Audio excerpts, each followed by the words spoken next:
So, in this model I will discuss that the rationale for the development of the hydroxyapatite zinc oxide composites. So, particularly this zinc oxide. So, this zinc oxide is known for this antimicrobial antibacterial properties. So, these antibacterial properties has been utilized here to develop hydroxyapatite zinc oxide composite.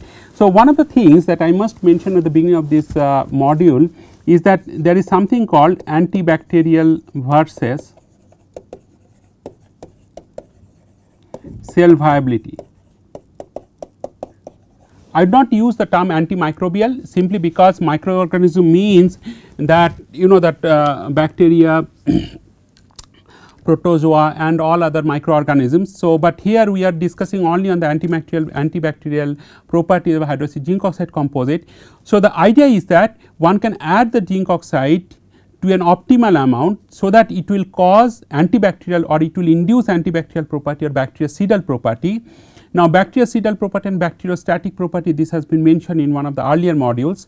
So, here we will see that what is the bactericidal property because of the addition of zinc oxide, but at the same time the zinc oxide addition should not inhibit the cell growth on the substrate or should not inhibit the cell functionality on the substrate. So, that is very critical, because the moment you start adding the silver or zinc oxide, it may potentially cause toxicity to the eukaryotic cells. So, it may kill the prokaryotic cells, but it may cause toxicity to the eukaryotic cells, and therefore, eukaryotic cell viability will be disturbed. So, we will show that how zinc oxide content needs to be tailored while developing hydroxyapatite zinc oxide composite, so that it will induce antibacterial property, at the same time the cell viability property is not compromised. So, having said this, that this is the objective of this present module, to discuss that whether this incorporation of zinc oxide has any influence on densification, hardness, fracture toughness, how it will influence the antibacterial property on these materials, and then in terms of both the physical antibacterial properties and so on, and cell viability properties. So, just to review some of that earlier discussion, that is that we developed several biomaterials, or for a matter of fact that worldwide that a large number of biomaterials are investigated for orthopedic applications, for dental applications, for other general for cardiovascular applications and so on. But all these development the development of all these materials are inspired to address certain issues, and these issues include, for example, cytotoxicity or biocompatibility, host response, or antibacterial property, resistance against infection and biofilm formation. So, hydroxyapatite is a primary choice, as you know that it has been mentioned in this particular NPTEL course, that hydroxyapatite has the inorganic composition of the natural bone. So, therefore, hydroxyapatite has been investigated quite widely. But some of the major limitations of hydroxyapatite is that it has very low fracture toughness, it has absence of antimicrobial property and limited contact with host tissues. And why zinc oxide? Because zinc oxide, like MgO, CO, it is increases the pH of the environment, which may be detrimental for the osseous tissues, and it can produce H2O2 in the culture conditions. So, just to recall what is bacteria. Bacteria is a unicellular prokaryotic microorganisms. It is very small in size, like 1 to 4 micron in diameter, and there is different separate bacteria, but out of that the most pathogenic bacteria which can kill which can cause prosthetic infection is Staphylococcus or Staphylococcus epidermidis. Most widely investigated bacteria is Escherichia coli for most in the context of the biomaterials applications. Now, these things has been mentioned very critically and sufficiently in earlier lectures on the bacteria, that structural characteristics wise it is the cell membrane structure which is distinctively different between that gram positive and gram negative bacteria. And in case of the gram negative bacteria, it is a triple layer structure. You have an additional intermediate layer of the peptidoglycan layer, which is between the two outer membrane and the inner membrane, whereas this cell wall of the gram positive bacteria, you have the peptidoglycan layer is very thick and you have that additional cell membrane as usual. Now, coming to the biofilm formation, which starts with this colony formation of the ability of a colony formation of a single bacteria. Now, once this colony goes and then it makes that micro colony, and then once it grows, then it is essentially, it can potentially form this large stable biofilm. And this biofilm you can also investigate using scanning electron microscopy. Just you see that it is like a spherical bacteria, which is spherical Staphylococcus bacteria, which is pathogenic bacteria, and when it forms this biofilm, then it spreads all over the place, and then it forms a more like extracellular matrix like features, and which will help adherence of the numerous bacteria on a material substrate.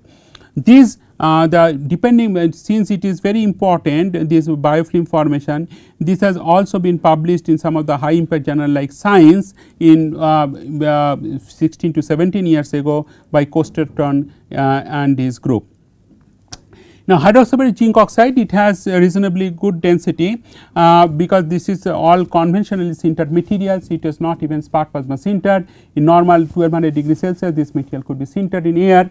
As far as the fracture toughness is concerned, this fracture toughness of pure hydroxide is 0.7, and then as you see that if you keep on increasing the zinc oxide content, fracture toughness does not increase significantly to a greater extent, but to a reasonable extent. 0.7 it goes to up to 1.5 or 1.7 MPa square root meter. Now, when you see the distribution of the zinc oxide in the original unsintered conditions as a particulate, it has a more like needle like shaped morphology. Now, when you do this needle like shaped morphology, if you add to hydroxyapatite, then during sintering it grows at a more like a equiax shape, and this has been confirmed from the EDS analysis that indeed that equiax shaped morphology is that zinc oxide particles. Now, antibacterial property of this zinc oxide composite. So, you we have one can use the standard methodology, like you start with that polishing of the sample, then you do surface roughness measurements, cleaning, sterilization, then washing by PBS, and then finally incubation. And then incubation it goes like in 37 degree Celsius in a normal ambient atmosphere, and then subsequently you do turbidometric analysis just to quantify that what is the bacterial viability in growth medium. Now, in terms of the antibacterial viability on the hydroxyapatite zinc oxide composites, when you grow that E. coli, that is, as I said, that it is widely used bacteria, it has a very rod shaped morphology, and as you increase the zinc oxide content, and this way it is increased. Okay. So, as you increase the zinc oxide content, you see at the highest 38% zinc oxide hardly you see any bacteria, but at the same time you see certain features on the material surfaces which indicate that zinc oxide essentially is leached out. So, zinc oxide is leached out and causing the bacterial death, and suddenly once it increases the zinc oxide, you see that colony formation ability is also certainly reduced, and then bacteria is more like isolated conditions, not like in a colonized form. Now, as I said in one of the earlier module, that any type of cell related study or bacteria related study must be conducted using not only one strain, but with multiple strain. So, that cell strain type dependent behavior can be assessed more appropriately while assessing that biocompatibility or antibacterial property or cytocompatibility property of this material.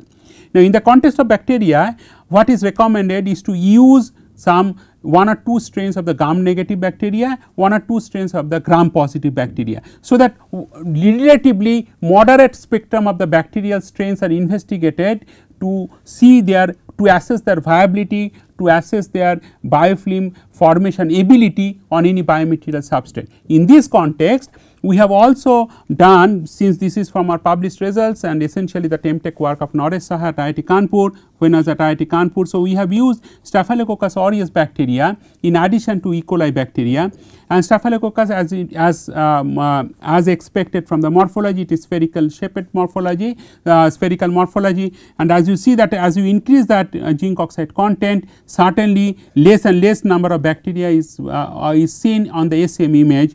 And these also, it is not many times in a very clustered conditions, but maybe 1 or 2 bacteria together.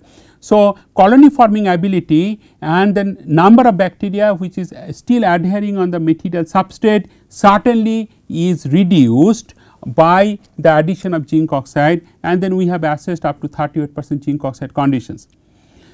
So, not only Staphylococcus aureus, that is the pathogenic bacteria, another bacterial strain which is gram positive, that is Staphylococcus epidermidis, and is in the Staphylococcus epidermidis also we have established or we have seen similar observations. But here again I would like to show your attention, draw your attention that some of the places you see that zinc oxide is leached out, okay, and this zinc oxide is leached out and then it leaves certain impression behind that shows that zinc oxide is leached out and causing less bacteria to adhere and survive on a bacterial substrate, and you hardly see 1 or 2 bacteria, or this bacteria is often one bacteria and it is in the dividing stage. So, if you go closely and see that higher magnification image of this bacteria, you will see that bacteria 1 to 2 that binary fission is taking place, and in the process it causes some furrow at that or cleavage in that bacterial morphology. So, this is that CFU plate count. What you see that pure hydroxyapatite colony numbers is 73 and it significantly it is reduced to less than half in the 29 or 30 in case of when 30% zinc oxide is added. So, if you now plot this 73 to 29, it certainly shows that if you plot CFU versus zinc oxide content, so certainly it is reduced like this, almost like systematically, may not be in a linear manner, but certainly it will show systematic reduction in the CFU count with the addition of the zinc oxide to hydroxyapatite. Now, what is the role that zinc oxide plays in causing this antibacterial property? That is one of the role that zinc oxide plays is the H2O2 formation. So, essentially what is expected is that cell death is caused by the decomposition of the cell wall followed by subsequent decomposition of the cell membrane. So, essentially cell membrane integrity, which I have mentioned while discussing some of the antibacterial assay. So, cell membrane integrity is disturbed by this zinc oxide addition, and some of the potential reaction that I have seen, that if you see that it essentially forms that H2O2, and this H2O2 is one of the ROS species which can penetrate to the cell membrane and kill the bacteria. In fact, H2O2 treated cells are often used as a control which will definitely show some cell death. Okay.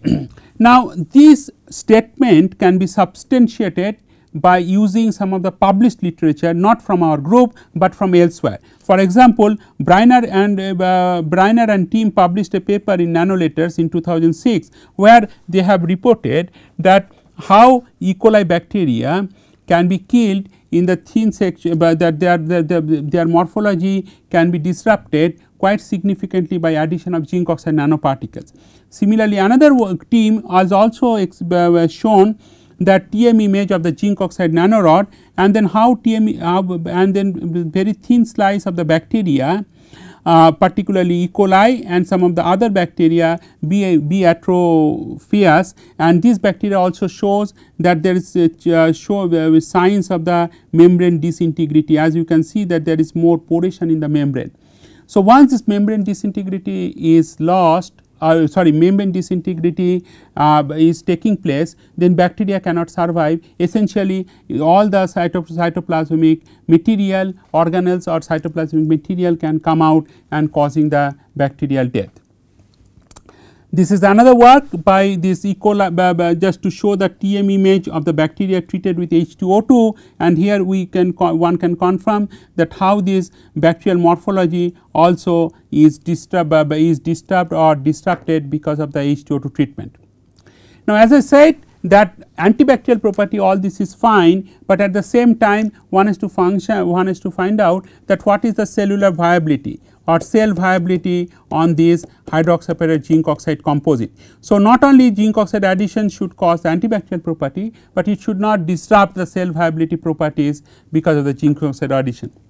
Here one has to show very carefully. Now, let me write down this. D essentially means that 5% zinc oxide, 5% zinc oxide. So, this is essentially 5% zinc oxide, and you see that there is certain morphological changes that is started taking place from 5% onwards, and then this is the 30%.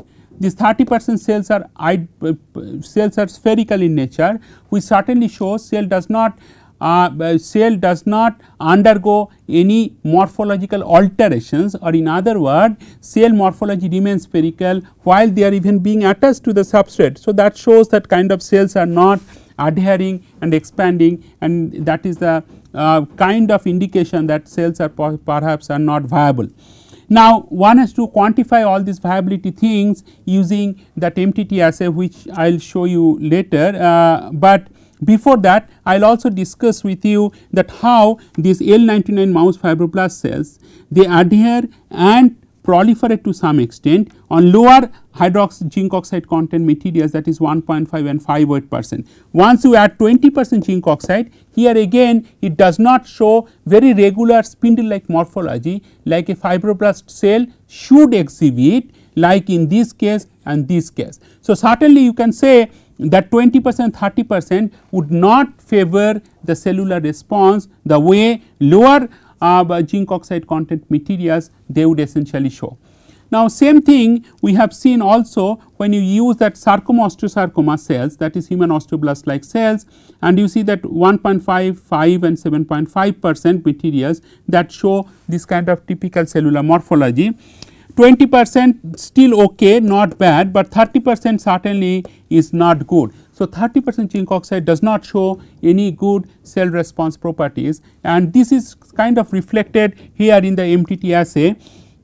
So, the first one is that mouse fibroblast cells, that is the L929 cells, which is the connective tissue cells, which is widely used biomaterials research. You see that there is a progressive systematic decrease in the cell viability as you increase that zinc oxide content in the material, and perhaps that most significant statistically significant results are obtained from 5% onwards, and 7.5%, 10% is certainly worse, 20 and 30. So, this 10, 20, 30 one should not use. People should restrict that hydroxide zinc oxide composite at up to 5% zinc oxide. So, beyond 5% zinc oxide composite, there is a seriously systematic significant statistically significant difference in terms of cell viability with L929 mouse fibroblast cells. The similar observation to some extent or largely valid when we have quantified the cell viability using that osteoblast like cells, sarcoma osteosarcoma cells. Here you see that very clearly 20% and 30% is worst in terms of that supporting the cell viability. 10% is fine, but there are certain stars are there. So, stars means that is statistically significant results, but then when you see that with respect to control parent hydroxyapatite up to 10%, this is still okay, up to 10% one can consider, but in case of fibroblast cells you say that from 5% onwards it is not that good. So, osteoblast cells shows up to some tolerance level up to 10% zinc oxide, but overall one would recommend that cell compatibility wise that hydroxyapatite 5% zinc oxide is more safe than 10% or 20%. So, this conclude this. So, significant antimicrobial action has been confirmed using that hydroxyapatite zinc oxide using S. aureus and S. epidermidis strain, which is more pathogenic strain, and it was measured that with zinc oxide addition more than 7.5% indicating bacteriostatic behavior. Now, cellular responses of this material, cell attachment and flattening is observed only up to 10%. So, somewhere between 5% and 10% is the optimum zinc oxide content which can be useful for further biomedical applications, and however, this thing needs to be tested in that preclinical study in the animal model, and but for that one of the useful composition can be hydroxyapatite perhaps in the middle range is the 7.58% zinc oxide additions, which shows reasonable cell viability in terms of sarcoma osteosarcoma cells as well as fibroblast cells, and at the same way it has reasonable antibacterial property. So, thank you.